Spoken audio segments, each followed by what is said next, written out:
everyone, welcome back to my YouTube channel once again. My name is Bipasha Bose and I just cracked NEET 2021.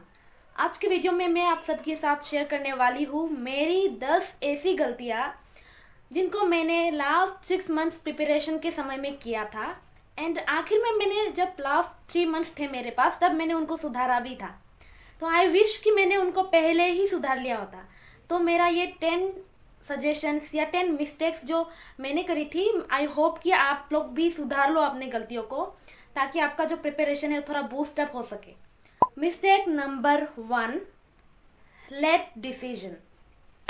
मैंने बहुत lately decide किया था कि मुझे NEET देना है. अगर पहले डिसाइड कर लिया होता तो अभी टाइम बहुत ज़्यादा मिल जाता, बट फिर भी दिमाग में ये था कि अभी भी टाइम है, 6 महीने बहुत होते हैं प्रिपरेशन के लिए. तो ये बिलीफ के साथ मैं चल पड़ी. गलतियां करी पर धीरे धीरे उनको इम्प्रूव किया. अगर आपने भी अभी शुरुआत करा है तो मैं ये सजेस्ट करूँगी कि आपके पास तो कम से कम 5-6 महीने अभी भी है, तो आप अपना एक एक दिन बहुत ही अच्छे से यूटिलाइज करना, टाइम को बहुत अच्छे से यूटिलाइज करना. मिस्टेक नंबर 2 जो मैंने करी थी, not preferring offline books. Book से मेरा मतलब रेफरेंस बुक से नहीं है. बुक से मेरा मतलब MCQ वाले बुक से है जिनमें ढेर सारे MCQ होते हैं. उनको मैंने ऑफलाइन कभी भी परचेस नहीं करा, ये सोचकर कि पैसे खर्च हो जाएंगे, भरा रहेगा घर में ऐसे ही.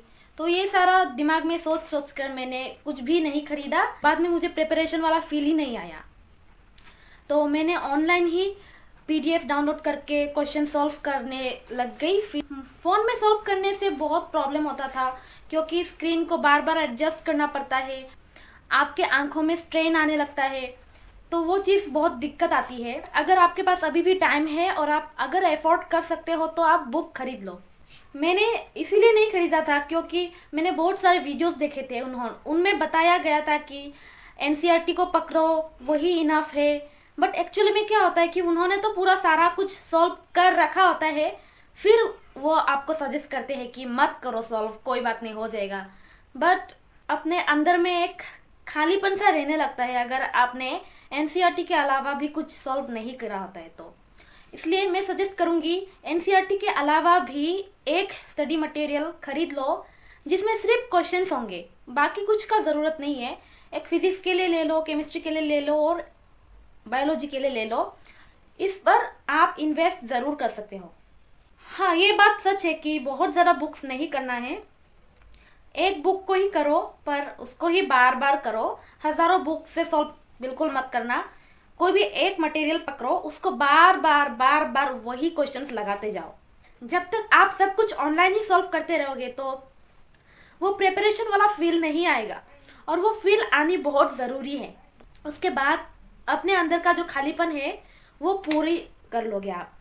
अगर आपने NCERT के अलावा भी कुछ बुक्स को सॉल्व कर रखा होगा तो आपको एक विश्वास सा होगा कि आपने सचमुच कुछ एक्स्ट्रा पढ़ा भी है, आपकी नॉलेज इन्हेंस हुई है. 3-4 बार उसको ज़रूर करके देखना, वो बहुत ही हेल्पफुल रहेगा. मैंने बुक्स खरीदी थी बट बहुत लास्ट में खरीदी थी जब सिर्फ 3 महीने बचे हुए थे एग्जाम्स के. अभी तो 6 महीने हैं, अभी तो आराम से खरीद सकते हो और सॉल्व भी कर सकते हो, तो वो कर लेना. Mistake number 3, not making proper notes. Notes तो छोड़ो, मैंने नोटबुक ही नहीं बनाए थे. मज़े की बात तो ये है कि मेरी प्रिपरेशन का ज़्यादातर समय तो लॉकडाउन में ही बीता. जब भी मैं कुछ खरीदने जाती तब हो गया लॉकडाउन. अभी कहाँ से नोटबुक खरीदूँ, कहाँ से पेन्स खरीदूँ. इसलिए जब भी मुझे एक बार मौका मिला तो मैंने बहुत सारे पेन्स खरीद लिए. उसके बाद लूज शीट्स मैंने बहुत ज़्यादा खरीद कर रख लिया. फिर उन्हीं में मैंने फिज़िक्स के नोट्स बना लिए. फिर बना कर मैं स्टेपल करके रख देती थी और वो ऐसे ही कहीं कहीं पड़ा रहता. तो ऐसे पड़े रहने के कारण वो थोड़े फट से गए थे, फिर गंदे भी हो गए थे. फिर तो उनको पढ़ने में मुझको जो दिक्कत हुई, उनको बार बार फिर पढ़ना पड़ता था, तो बहुत मुश्किलें हुई. तो इसीलिए अच्छा रहेगा कि फिजिक्स, केमिस्ट्री, बायो तीनों के लिए सेपरेट नोटबुक्स बनाओ और अच्छे से बनाओ ताकि तुमको बाद में समझ में आए वो चीज़. क्योंकि ये चीज़ ऐसी नहीं है कि सिर्फ इसी साल काम आने वाला है. हो सकता है कि आप किसी और को रिफ़र करो अपने नोट्स को भी, तब आप उनके हेल्प से आप दूसरों को भी हेल्प कर सकते हो. Mistake number 4, not practising diagrams. तो मैंने तो डायग्राम्स को कभी इम्पोर्टेंस दिया ही नहीं था। पहले जो बुक्स पर होते हैं वहीं पर मैं मार्क कर लेती और क्वेश्चंस का आंसर लिख कर हो जाता था मेरे लिए। तो जब भी टेस्ट होता था डायग्राम्स को बुक से देख लिया, हो गया बस। लेकिन बाद में जब रियलाइज हुआ कि एनसीईआरटी ही आती है, उसके अलावा और कुछ नहीं आती, तो अभी तो डायग्राम तो आना ही पड़ेगा।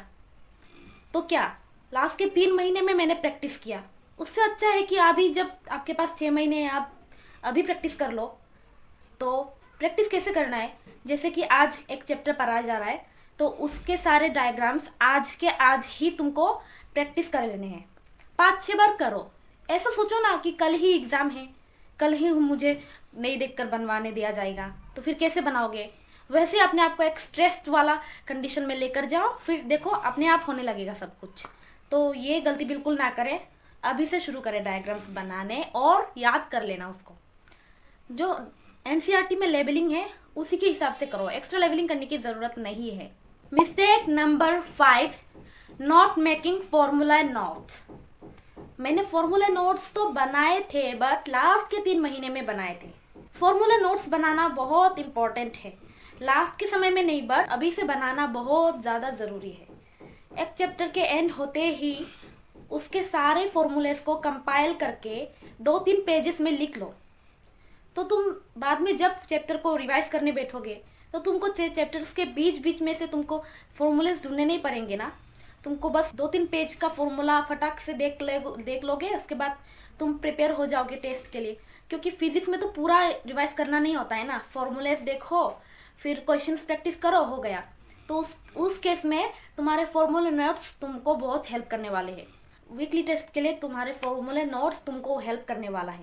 Mistake number 6, not taking weekly test seriously. जब नीट की प्रिपरेशन के शुरुआत में आपको टेस्ट से आपका एनकाउंटर होता है तो क्या होता है कि आपके बहुत गंदे मार्क्स आएंगे। हो सकता है 200-300 में भी आप अटक जाओ, बट उससे आपको अपना मोरल डाउन नहीं करना है। एक बार कम होगा बट अपनी गलतियों से सीखो और उसके बाद मार्क्स और थोड़े इंक्रीज होंगे। ऐसे ही मेरे साथ हुआ, पहले बहुत गंदे मार्क्स आते थे, फिर ऐसा होता था कि ओवर कॉन्फिडेंस आ गया, टेस्ट कौन देता है ये सब सोच कर हल्के फुल्के में टेस्ट लेने लग गई। फिर मिस्टेक्स को भी नज़रअंदाज कर दिया, ऐसा देखा ही नहीं मुड़ कर कि टेस्ट में क्या था। टेस्ट देने से डर लगता था बट फिर भी ऐसे एक नाम के लिए बस टेस्ट दिया करती थी। मिस्टेक्स को तो गोली मार दिया, मिस्टेक्स को नज़रअंदाज कर दिया। फिर वही मिस्टेक मुझे बाद में जाकर इफेक्ट करने लगी थी नेक्स्ट वाले टेस्ट में। तो ये गलती बिल्कुल ना करना और अभी से एक कॉपी मेंटेन करना जिसमें तुम्हारे मिस्टेक्स होंगे। जो तुमको नहीं आता उसी को तुम उस नोट्स में इंक्लूड करो, सॉल्व करके देखो। रफ कॉपी वगैरह होगा उसमें बार बार प्रैक्टिस करके देखो, जब तक नहीं होता है तब वो होने लगेगा।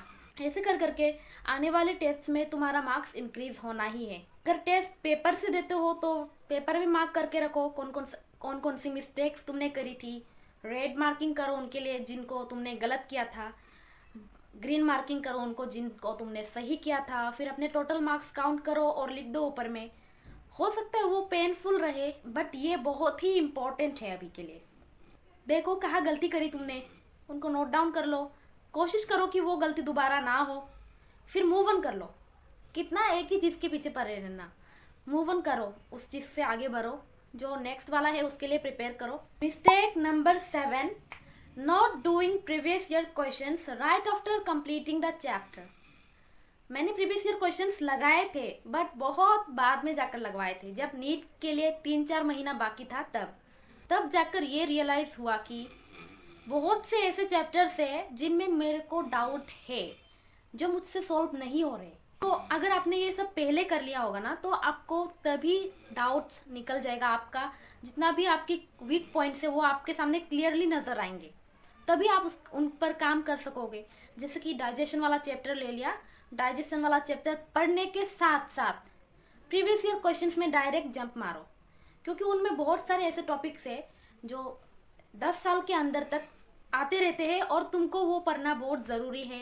वो टॉपिक का इम्पोर्टेंस पता चलेगा और तुमको अपनी कमज़ोरी का भी पता चलेगा। चैप्टर एंड होने के साथ साथ ही लगाओ, बाद में लगाओगे तो बहुत लेट हो जाएगा।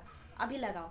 तो ये 2 चीज़ें मैंने बताई कि पहले तो चैप्टर एंड होने के साथ साथ फॉर्मूला नोट्स बनाना बहुत ज़रूरी है, and then second chapter wise PYQ, chapter wise previous year questions, ये दोनों चीज़ें एंड होने के साथ साथ ही करो, वही बेहतर होगा। Mistake number 8, not revising frequently. मेरे ऊपर सिलेबस ख़त्म करने का भूत सवार था। इसी डर के चलते मैंने पुराना रिवाइज नहीं करके नए नए टॉपिक्स में जंप करने लगी और आगे बढ़ती गई, जिससे क्या हुआ कि पुराने टॉपिक्स थे उनका सारा कुछ पाइल अप होते गया और जब मैंने पीछे मुड़कर देखा तो बहुत सारा था पढ़ने के लिए और मुझे फिर से स्टार्टिंग से मुझे शुरुआत करनी पड़ी, फिर से दोबारा पढ़ना पड़ा सब। ये एक हेडेक क्रिएट कर देता है। तो इसीलिए रोज़ रोज़ थोड़ा थोड़ा रिवाइज करते जाओ, न्यू टॉपिक्स भी पढ़ो, लेकिन जो पिछले दिनों में पढ़ाया गया था उस दिन में थोड़ा थोड़ा रिवाइज करते चलो। और आज जो पढ़ाया जा रहा है रात को सोने से पहले वो तो ज़रूर देख लो, थोड़ा रीडिंग कर लो, कुछ तो रहेगा दिमाग में, right. Mistake number 9, not eating on time.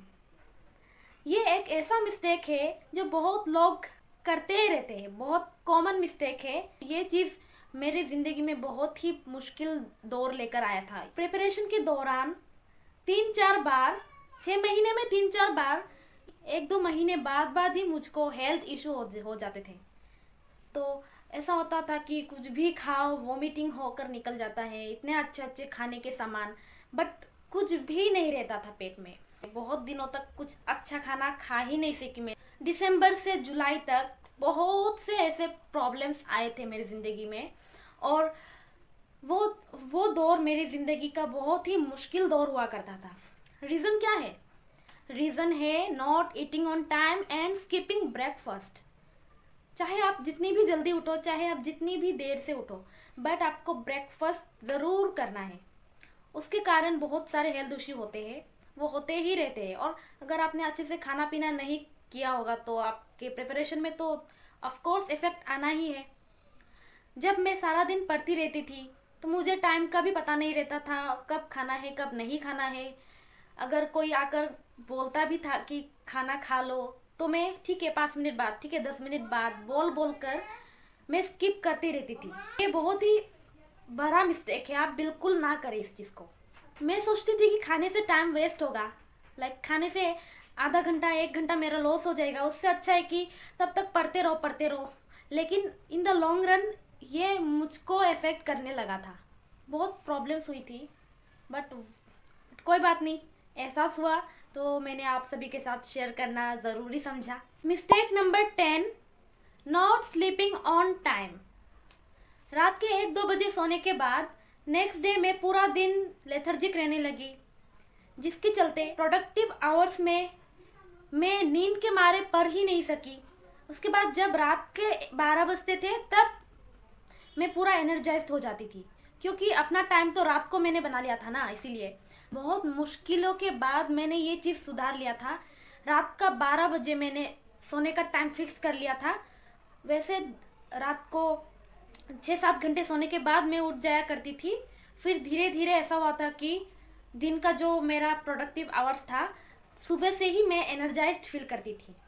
तो ये सारे कुछ चेंजेस अपने लाइफ में लाते रहने चाहिए आपको। इससे क्या होगा कि आपकी लाइफ बेटर तो होगी, बट आपका जो काम है वो भी सक्सेसफुल रहेगा।